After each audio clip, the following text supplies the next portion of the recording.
ফিলিস্তিনের গাজা উপত্যকায় অপুষ্টির মাত্রা ভয়াবহ রূপ নিচ্ছে বলে সতর্ক করেছে বিশ্ব স্বাস্থ্য সংস্থা। চলমান যুদ্ধ, অবরোধ ও ত্রাণ প্রবেশে বাধার কারণে পরিস্থিতি এখন বিপজ্জনক গতিপথে। দীর্ঘ বিরতির পর ২৭ জুলাই থেকে আবারও আকাশ পথে গাজায় ত্রাণ সামগ্রী ফেলা শুরু হয়েছে।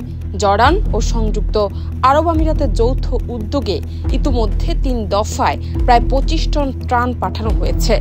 মিশর ও জর্ডান থেকেও স্থলপথে ত্রাণবাহী লরি প্রবেশ করেছে গাজায়। তবে এসব উদ্যোগ যথেষ্ট নয় বলেই মনে করছেন আন্তর্জাতিক পর্যবেক্ষকরা। জাতিসংঘ ও অন্যান্য মানবাধিকার সংস্থা বলছে, গাজায় খাদ্য সরবরাহের টেকসই ও কার্যকর উপায় হতে পারে একমাত্র স্থলপথ। ইসরায়েল প্রতিদিন ১০ ঘণ্টা যুদ্ধবিরতির ঘোষণা দিয়েছে, যাকে তারা বলছে কৌশলগত বিরতি। উদ্দেশ্য জাতিসংঘের ত্রাণ বহরের জন্য করিডর তৈরি। তবে বাস্তবতা বলছে ভিন্ন কথা। সালাহ আল-দিন সড়কে জাতিসংঘের ত্রাণ বহরের অপেক্ষায় থাকা মানুষের উপর গুলিবর্ষণের ঘটনায় অন্তত ৯ জন নিহত ও ৫৪ জন আহত হয়েছেন। হাসপাতাল সূত্র জানায়, আহতদের মধ্যে অনেকেই শিশু ও বয়স্ক।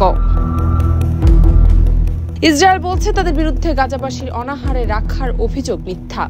তারা অভিযোগ করছে, হামাস এসব অভিযোগ তুলে ইসরায়েলের ভাবমূর্তি ক্ষুণ্ণ করার চেষ্টা করছে। কিন্তু বাস্তবে গাজায় প্রতিদিন মৃত্যুর মিছিল দীর্ঘ হচ্ছে। হাসপাতালগুলোতেও ওষুধ নেই, খাবার নেই, বিশুদ্ধ পানি নেই। জাতিসংঘের বিশ্ব খাদ্য কর্মসূচি জানিয়েছে, গাজার প্রায় ১/৩ মানুষ কয়েকদিন ধরে না খেয়ে আছেন। প্রতি ৪ জনের একজন এমন পরিস্থিতিতে আছেন যা দুর্ভিক্ষের সমতুল্য। শিশুদের মধ্যে অপুষ্টির হার সবচেয়ে ভয়াবহ। বেশিরভাগ শিশু এখন নিয়মিত খাবার পাচ্ছেন না এবং এই অবস্থায় তাদের ভবিষ্যৎ বিপন্ন।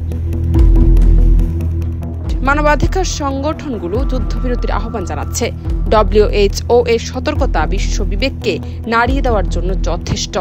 গাজা এখন শুধুই যুদ্ধ বিধ্বস্ত নয়, এক মানবিক বিপর্যয়ের কেন্দ্রবিন্দু। জান্নাত নিপু, দেশ রূপান্তর।